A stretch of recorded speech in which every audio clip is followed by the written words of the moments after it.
पिछले पार्ट में हमने देखा अमीर की बेटी आयशा अपनी मां के बारे में जानना चाहती थी।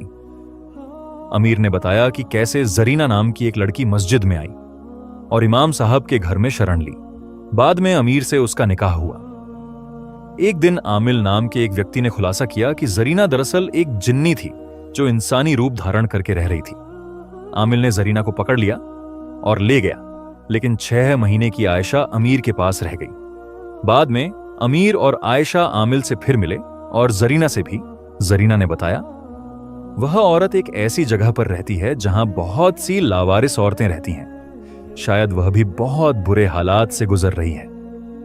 यह कहकर उसने उस औरत का पता बता दिया जो आयशा की मां थी। अब अमीर दूसरे दिन ही आयशा को लेकर वहां जा रहा था। वह न तो उसका नाम जानता था न ही शक्ल। वह शेल्टर होम की इंचार्ज से बोला, आप इस लड़की की शक्ल को गौर से देखें। अगर इसकी शक्ल से मिलती जुलती कोई औरत आपके शेल्टर होम में मौजूद है तो उसे इस बच्ची से मिलवा दीजिए, क्योंकि यह आज तक नहीं जान सकी कि इसको जन्म देने वाली औरत कौन है। वह इंचार्ज अमीर की बात सुनकर हैरान रह गई। फिर बड़े ध्यान से आयशा को देखने लगी।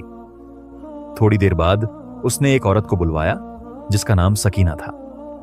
वह औरत हैरान रह गई। सकीना नाम की उस औरत के नैन नक्श बिल्कुल आयशा जैसे थे। निसंदेह वह बहुत खूबसूरत थी। दोनों मां बेटी ने एक दूसरे को पहचान लिया।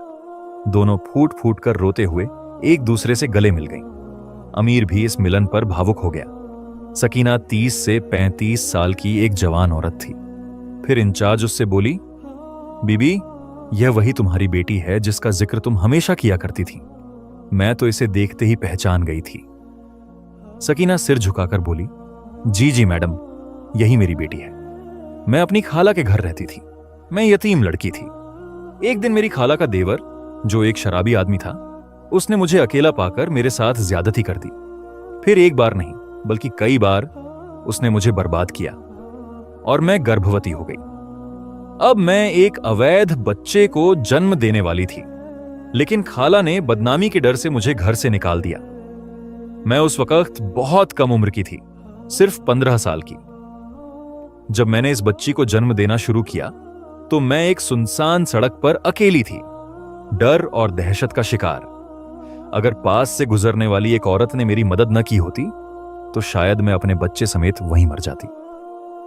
लेकिन जैसे ही यह बच्ची इस दुनिया में आई तो मैं बहुत डर गई। आखिर 15 साल की एक बच्ची के साथ ऐसा हादसा हो जाए तो उसके दिल पर क्या गुजरती है। और यही मेरे साथ हुआ था। फिर मैंने उस औरत से मिन्नत की कि वह इस बच्ची को अपने साथ ले जाए, वरना मैं भी मर जाऊंगी और यह बच्ची भी। यूं उस भली औरत ने न सिर्फ मेरी मदद की बल्कि इस बच्ची को भी अपने साथ लेकर चली गई। फिर मैंने इस शेल्टर होम में पनाह ली, जहां आज मैं इज्जत से जिंदगी गुजार रही हूं। इस घटना को कई साल हो गए, लेकिन मैं अपने इस बच्चे को कैसे भूल सकती थी। यह भला आदमी जो मेरी बेटी को लाया है, मैं इसकी बहुत एहसानमंद हूं। इसने इतने साल तक मेरे बच्चे को संभाल कर रखा। भले ही वह एक अवैध बच्ची है, लेकिन फिर भी उसे जन्म देने वाली मैं ही हूं। वह रोते हुए अपनी दर्दनाक कहानी सुना रही थी। अमीर को उस औरत पर बहुत दया आई, जिसकी उम्र 30 से ज्यादा नहीं थी, लेकिन उसने जिंदगी में कितनी मुसीबतें और तकलीफें झेली थीं। फिर अमीर वहां से चला आया, लेकिन उसके साथ सिर्फ आयशा नहीं बल्कि उसकी मां भी थी। उसने वहीं शेल्टर होम की इंचार्ज के सामने सकीना से निकाह कर लिया था। अब तीनों की जिंदगी पूरी हो गई थी। आयशा को तो वह अपनी सगी बेटी की तरह पालता आया था, लेकिन आज उसने अपनी मां का चेहरा भी देख लिया था। वह सवाल जो हमेशा से आयशा पूछती थी, आज उसका जवाब मिल गया था। कहीं ना कहीं अमीर के दिल में उस जिन्नी के लिए भी नरमी आ गई थी, क्योंकि उसकी नई बीवी सकीना बार बार उस जिन्नी का जिक्र करते हुए कहती थी कि वह बहुत नेक और मेहरबान थी। उसने उस दिन अगर मेरी मदद न की होती तो शायद मैं भी वहीं सड़क पर मर जाती, सकीना कहा करती थी। यूं अमीर ने उस जिन्नी को माफ कर दिया। आयशा ने भी उससे वादा लिया कि वह आगे से कभी भी उस जिन्नी को बुरा नहीं कहेगा। जरीना ने जो कुछ भी किया मजबूरी में किया था। वैसे भी उसने अपनी ताकतें होने के बावजूद कभी किसी इंसान को तकलीफ नहीं पहुंचाई थी। आज सकीना के साथ अमीर खुशहाल जिंदगी गुजार रहा था।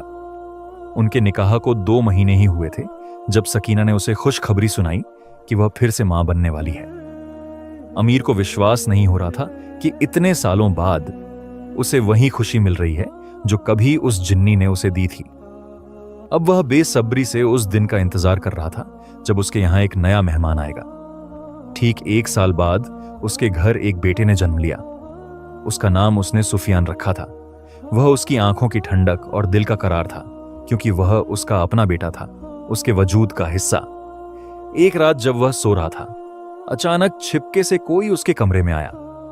उसने छुपकर उसके बेटे को प्यार किया और उसके सिरहाने कुछ रखकर वहां से चला गया। अमीर बंद आंखों से देख चुका था कि वह जरीना ही थी। सुबह उठकर देखा तो सकीना हैरत से चिल्लाते हुए बोली, अरे, यह सोने का लॉकेट कहां से आया? अमीर ने देखा कि उस लॉकेट पर उसका नाम लिखा हुआ था। वह अच्छी तरह जानता था कि वह लॉकेट जरीना ही लाई थी। उसने अपनी निशानी उसके बेटे के लिए छोड़ी थी और वादा किया था कि वह इस बच्चे की भी हिफाजत करेगी, क्योंकि आज भी कहीं ना कहीं वह उसके खानदान के आसपास रहती है। अमीर ने अपने बेटे के गले में वह सोने का लॉकेट पहना दिया जिस पर उसका नाम अंकित था। आज से 10 साल बाद की बात है। अमीर के घर में खुशियां ही खुशियां हैं। सुफियान अब 10 साल का हो चुका है और एक होनहार बच्चा है। आयशा की शादी हो चुकी है। वह एक अच्छे खानदान में ब्याह दी गई है और अब वह अपने ससुराल में बहुत खुश है। सकीना और अमीर का जीवन भी सुखमय है। सकीना ने अमीर की जिंदगी में नया रंग भर दिया है। जो घर कभी उदासी और अकेलेपन से भरा था, आज वही घर हंसी खुशी से गूंज रहा है। सुफियान हमेशा अपने गले में वह सोने का लॉकेट पहने रखता है जिसे जरीना उसके लिए छोड़ गई थी। हालांकि वह नहीं जानता कि यह लॉकेट उसे किसने दिया था, लेकिन उसे इससे एक अजीब सा लगाव है।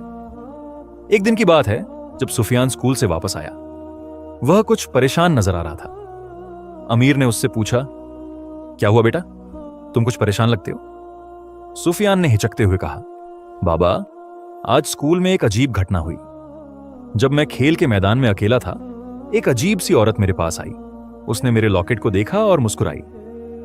फिर उसने मेरे सिर पर हाथ फेरा और बोली कि वह मेरी भी हिफाजत करेगी, जैसे वह आयशा अपी की हिफाजत करती थी। अमीर का चेहरा पीला पड़ गया। उसने सुफियान से पूछा, वह औरत कैसी दिख रही थी? बहुत खूबसूरत थी बाबा। लंबे काले बाल, बड़ी बड़ी आंखें और एक अजीब सी रोशनी उसके चारों ओर थी। मुझे डर नहीं लगा, बल्कि उसके पास बैठकर मैं बहुत सुकून महसूस कर रहा था। अमीर जानता था कि वह जरीना ही थी। उसने अपना वादा निभाया था।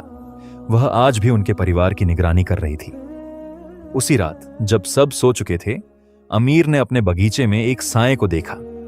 वह वहां गया और बोला, मैं जानता हूं तुम वही हो जरीना। तुम आज भी हमारे परिवार की हिफाजत कर रही हो। जरीना प्रकट हुई।